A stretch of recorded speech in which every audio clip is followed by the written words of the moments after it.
The president matched Hillary Clinton's support there in majority Hispanic districts. He also made large gains with black voters. Our own Tucker Carlson hit the mainstream media for missing this during our coverage last night. Miami-Dade is 70% Hispanic. That's not what you would have expected if you've been watching for the past 6 months, this attempt to racialize everything, to make, Trump the greatest racist in world history. He's doing better there with non-white voters than he did 4 years ago. We, the media, need to pause and ask ourselves serious questions about how we're thinking through what's going to happen and how we present it, because our predictions affect outcomes to some extent, and they also, of course, determine our credibility. Power panel now. Former DNC Deputy Press Secretary Jose Aristimuño, Bruce Lavelle, Executive Director of the National Diversity Coalition for Trump. Great to see you both. Jose, I'm going to start with you. It is actually, it's not true. I was going to say disingenuous. It's actually just false for Democrats to say that the vice president did not underperform with Latino vote in Florida. He did far worse than Hillary. That is an underperformance. What happened?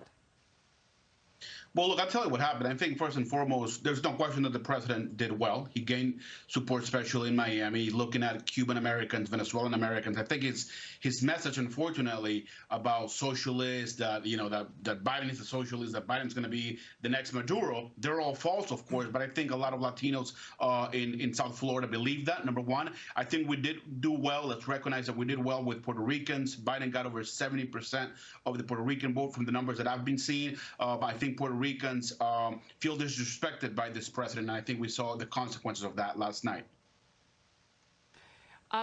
Bruce, you were tweeting and have said on this program many times that the Democrats are missing the point, or the points, if you will, the important points with black voters. What are they, and why have you been saying that for so long? Well, and thanks for having me, Harris. Well, one of the things is the president is bringing an opportunity for black America that they can win on. And it's unfortunate, Harris, for many, many decades, as much as 50, 60 years, these communities have been under Democrat rule, that these policies that have set up black Americas for failure. And when he says, what the heck do you have to lose? That was real serious business there. And then he delivered low black unemployment, Harris. I mean, an uptick in home ownership, single-family home ownership of black America before the pandemic. He proposed a platinum plan right here in Atlanta, Harris, with over $500 billion of resources and infrastructure, unlike any other president's ever done before. And I told you on this show way back, I said he'll get double digits in the black vote and he will be in the 40s in the Hispanic vote, because the president understands what's going on in the communities. Joe Biden turned his back and did not address the anarchy and all the destruction that was going on that affects the urban community, that affects Hispanic communities, that affects black communities where they get destroyed. So he missed the boat on that. And check this out, Harris. He will win the election. For all the Trump people out there, I'm a little biased. He's a good friend. I'm telling you, be calm. He's going to get reelected. This is just a season we're going through, because they are not going to take him out of the office when we're winning in this economy. Bloomberg spent $100 million on behalf of Joe Biden in the state of Florida. Just a fact.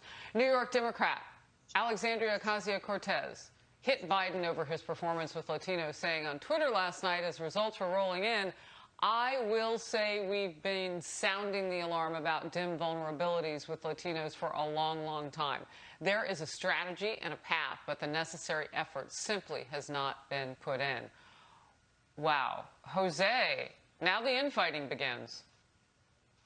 That's right, Harris. But look, we got to look at Latinos from all across the country, right? Not just Florida. If you look at Latinos in Arizona, we did quite well. I think the reason why we're going to take Arizona, it's because of the Latino vote there. So I think it depends what type of Latino. I think campaign leadership on both parties make the mistake of just thinking Latinos is just one voting bloc, right? You're talking about Mexican Americans, Venezuelan, Colombian, you name it, and Puerto Ricans. They're all so different from each other. So I think it really depends on the state, where they're from, their culture, their age. So many variations that you have to look into when you try to understand the Latino vote. You get that, but even late in the campaign, Joe Biden was trying to make it clear that he understood that it was not monolithic and took down black voters in the point that he was trying to make. Wow. Gentlemen, good to see you. Thank you. Will Republicans retain control of the Senate, or will Democrats come out ahead in some swing states? All of this as the nation and the world await to learn who got elected last night. Brett Baer, anchor of Special Report, will join me next to break it all down. Look, there he is. He looks like he's rested.